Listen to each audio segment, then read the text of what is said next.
ሰላም ውድ ጓደኞቼ እንዴት ናችሁ? ደህና ናችሁ ወይ? እኔ በጣም ደህና ነኝ፣ እግዚአብሔር ይመስገን። ተጠፋፋን ጠፋው። ጓደኞቼ ዛሬ እንግዲህ ኮመንት አይቻለሁኝ።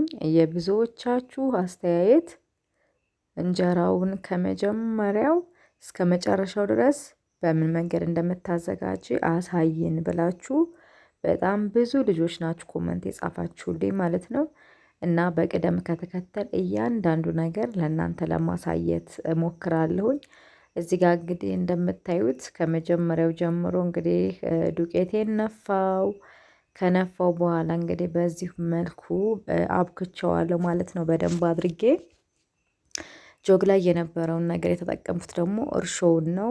ባሊው ደግሞ አጠገቤ ያለው ባሊ ነው ማለት ነው። ባሌን በደንብ አድርጌ በአጃክስ ነው የማጥበው ሁልጊዜ እርሾውን ወደ አንድ ቦታ በመቀየር ወይም ደግሞ ወደ አንድ ቦታ በማድረግ በደንብ አድርጌ የሊጥ ማስቀመጫዬን አጥበዋለሁ።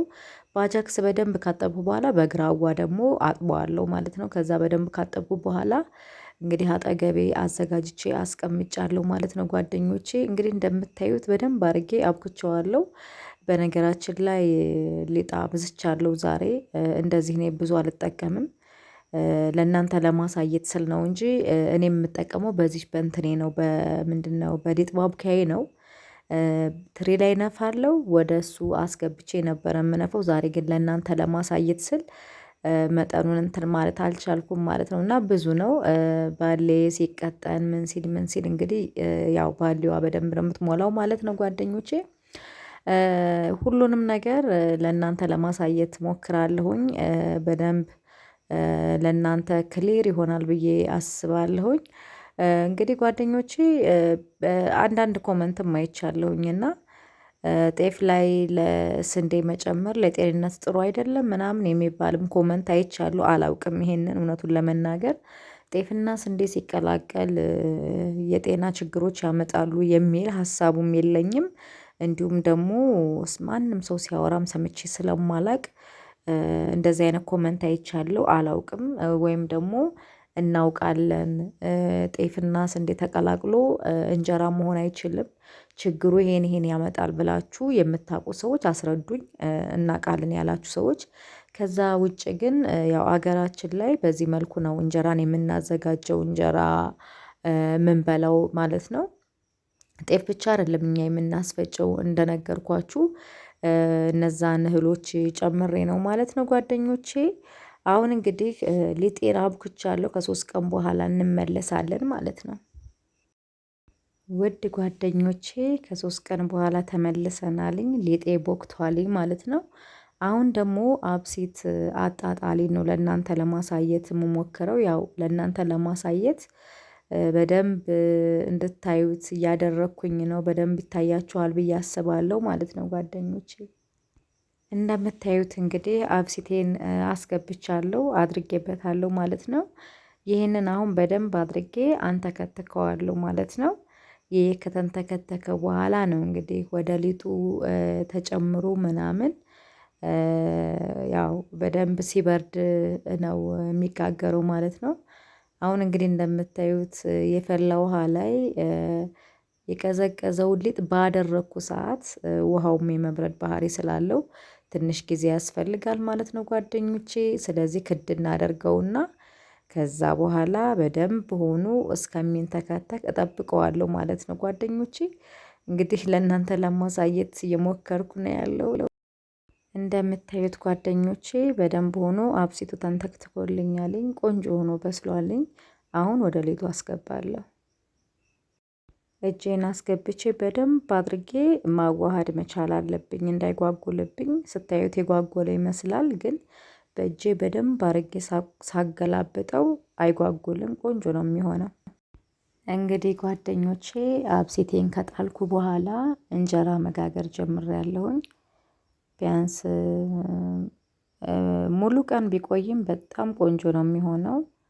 ወይም ደግሞ የመጀመሪያ አብሲት አድርጋችሁት አድሮ ብትጋግሩት ደግሞ የበለጠ እንጀራው በጣም ቆንጆ ነው የሚሆነው። እኔ ግን ምሳ ስለሌለኝ ጠዋት አግጥኜው እንግዲህ ምሳ ሰዓት ላይ ቢያንስ 4 ሰዓት ምናምን ነው የበረደልኝ። እንደውም በደንብ አልበረደም። በደንብ ቢበርድ እንጀራው ከዚህ በላይ በጣም ቆንጆ ነው የሚሆነው ጓደኞቼ። እና ለሁላችሁም እንግዲህ መልስ ይሆናል ብዬ አስባለሁኝ። ለምን እጅግ በጣም ብዙዎቻችሁ በጣም ቫይራል የሆነልኝ ቪዲዮ እህሉን ሳዘጋጅ የጤፉን እህል በማዘጋጅ ሰዓት የነበረው ቪዲዮ በጣም እይታ ላይ ነው ያለው አሁን ላይ። ምክንያቱም ለየት ያለ ነገር ስለሆነ ወይም ደግሞ እናንተ ከምታዘጋጁት የእንጀራ እህል ለየት ያለ አዘገጃጀት ስላያችሁ ይመስለኛልኝ። እኛ አካባቢ ላይ በምን መልኩ እንጀራ እናዘጋጃለን፣ የእንጀራ እህል በምን መልኩ እናዘጋጃለን የሚለውን ነገር እንደ አጋጣሚ እያዘጋጀው ስለነበረ ለክረምቴ ለእናንተ ላሳያችሁ ብዬ በሰራሁት ቪዲዮ በጣም ብዙዎቻችሁ ጥያቄ ስላነሳችሁ ነውና ይሄ እንግዲህ ለሁላችሁም መልስ ይሆናል ብዬ አስባለሁ ጓደኞቼ። እንጀራውን እንግዲህ እንደምታዩት እጅግ በጣም ቆንጆ እንጀራ ነው ከምላችሁ በላይ። ልስላሴውም በጣም ቆንጆ ነው። ኤቭሪቲንግ በቃ ምንም እንከን ነገር የለውም። የእውነት የምነግራችሁ ነገር የልስላሴው የአይኑ ጤፍ ብቻውን እንደውም ከምንጋግረው ይበልጥ እጅግ በጣም ያማረ እንጀራ ነው። ሁላችሁም ብትሞክሩት በጣም አሪፍ ነው። አንደኛ ነገር እውነቱን ለመናገር በዚህ በተወደደ ጤፍ በዚህ በተወደደ ኑሮ ጤፍ ብቻ ተፈጭቶ በተለይ ቤተሰብ የሆናችሁ ሰዎች ቤተሰብ አስተዳዳሪ የሆናችሁ ሰዎች ይህንን ነገር ብታደርጉ በጣም እመክራለሁ። የእውነቱን ለመናገር ግዴታውን በከተማ እነዚህ ነገሮች ስላልተለመዱ ወይም ደግሞ ጤፍ ሲጀምር ከሌላ እህል ጋር ተቀላቅሎ እንጀራ አይሆንም ተብሎ የሚባል ነውና ነገር ግን ወጣ ተብሎ የሚኖርበት አካባቢ ወይ ወደ ገጠር ወይ ምናምን ብቻ ከከተማ ወጣ ተብሎ ሲኖር ግን ብዙ አይነት ዘዴዎች አሉ ነግሬያችኋለሁ። ወደ ገጠር እንደውም ገብስ ተፈትጎ ገብስ ይቀላቀላል ጤፍ ላይ የሚወጣው እንጀራ እንዳይመስላችሁ እጅግ እናቶቻችን ስቲል ነው የሚበሉት። ገብስ ይቀላቅላሉ በጣም ቆንጆ እንጀራ ነው። ሁሉም ሴት እንደ ሙያው ነው የእውነቱን ለመናገር እና አሁን ይሄ እንጀራ ምን ይጎድለዋል? ምን ንገሩኝ? እጅግ በጣም ያምራል። እንደገና ደግሞ አሁን እህሎች ስናስፈጭ ወይ ጤፍ ስናስፈጭ የጤፍ ሟጨራ የሚባል አለ። በጣም ደስ የሚል ነገር የሆነ እንዴት ነው ወዛምና ደረቅ እንጀራ አለ። ወዝ ያለው እንጀራ ነው ይሄ በጣም ደስ ይላልኝ። እና ጓደኞቼ ለእናንተ ለማሳየት በሞከርኩ ሰዓት በደንብ ታይቷችኋል ብዬ አስባለሁኝ። እንግዲህ እንደምታዩት አይኑ በጣም ነው የሚያምረው እጅግ በጣም እና እኔ በማዘጋጀው ነገር በጣም ደስተኛ ሆኜ ነው የማዘጋጀው። ለብዙዎቻችሁ ለጠየቃችሁት ጥያቄ ለእናንተ መልስ ይሆናል ብዬ ነው ይሄን ቪዲዮ የሰራሁት ማለት ነው ጓደኞቼ። ቤተሰብ የሌላችሁ ሰዎች እንኳን ያን ያህል ችግር የለውም። እንደው ቢያንስ አንድ 20-30 ኪሎ እንኳን ብታስፈጩ ለስንት ጊዜ ይሆናችኋል። ነገር ግን ቤተሰብ ያላችሁ ሰዎች ቤተሰብ አስተዳዳሪ ሆናችሁ በጣም ቤተሰብ ቤት ሲኮን እኮ ሽሮ ራሱ ስንት ኪሎ ተፈጭቶ ቶሎ ነው የሚያልቀው። ኤቭሪቲንግ ሁሉ ነገር ቶሎ ቶሎ ነው። ግን በዚህ ኑሮ ውድነት ይህንን ማድረግ ነው በቃ በጣም አሪፍ ነው። አንደኛ ነገር እንጀራ ብቻውን በሚሆን ሰዓት አያጠግብም ምናምን ይባላል። የሆነ ፈነቢስ ነው ምናምን ነው የሚባለው እኛ ሀገር ላይ ምን ፈና አለው ምናምን ነው የሚባለው። እነዚህ እህሎች ሲኖሩት ግን እንጀራው ራሱ ሆድ ላይ የመቀመጥ ባህሪ ያለው ለረጅም ሰዓት ያለመራብ ራሱ ማለት ነው። እና ለምን ስንዴ ያለው ማሽላ ስላለው የሆነ ሆድን የመደገፍ ባህሪ ያለው። እስኪ እንደው ተመልከቱ እንጀራው እጅግ በጣም ነው የሚያምረው። እና በተለይ ቤተሰብ የሆናችሁ ሰዎች ይህንን ብትሞክሩት በጣም ደስ ይለኛል የእውነት ለመናገር ማለት ነው። እጅግ በጣም አሪፍ ነው። ለሁላችሁም እንግዲህ ከሞላ ጎደል ጥሩ አድርጌ ለመስራት ቪዲዮውን ሞክሬያለሁኝ ጓደኞቼ እና እንደምትወዱት አልጠራጠርም። እንዲሁም ደግሞ ኮመንታችሁን ጻፉልኝ። ኮመንት መጻፋችሁን በጭራሽ እንዳትረሱ። ይህንን ቪዲዮ ልሰራላችሁ እየቻልኩት በእናንተ ኮመንት ነው። ምክንያቱም አሳይን ከመጀመሪያው ካቦካከሽ አብሲት ካጣጣለሽ እያንዳንዱን ነገር አሳየን ብላችሁ በጠየቃችሁኝ መሰረት ነው ኮመንታችሁን አንብቤ ለእናንተ ለማሳየት ወደዚህ የመጣሁት እና ጓደኞቼ አንዳንድ ኮመንት ካየሁት ማሽላ ሲኖረው ጤፍ እንደዚህ ነው፣ ስንዴም ሲኖረው እንዲህ ነው የሚባለው ነገር ውሸት ነው። ይደርቃልም የሚባለው ነገር ውሸት ነው። አይደርቅም። በጣም ለስላሳ ነው። እኔ የእውነቴን ነው የምላችሁ።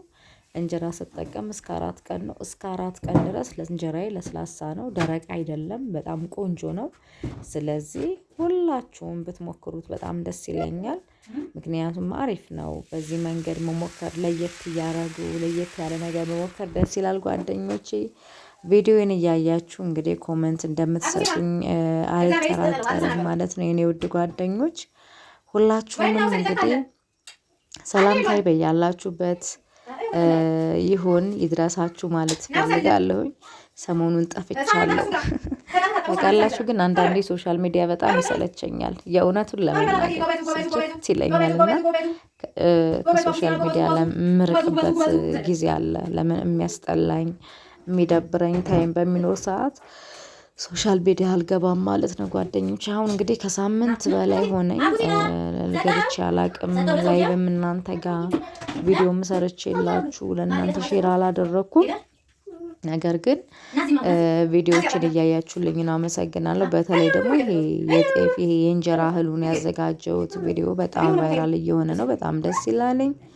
የኔ ውድ ጓደኞች አስተያየታችሁን እጠብቃለሁ። ኮመንት ላይ እንገናኛለን። ሰሞኑን እወዳችኋለሁ፣ አከብራችኋለሁ። ቸርን ሰንብት፣ ቸር እንገናኝ ማለት እፈልጋለሁ። እወዳችኋለሁ፣ አከብራችኋለሁ። በያላችሁበት እንግዲህ መድኃኒዓለም የሚጠብቃችሁ ማለት እፈልጋለሁ። ፈጣሪ ይጠብቃችሁ ጓደኞቼ። ደህና ሆኑልኝ። እንገናኛለን። እስካያችሁ ድረስ በጣም ቸኩያለሁ። እወዳችኋለሁ።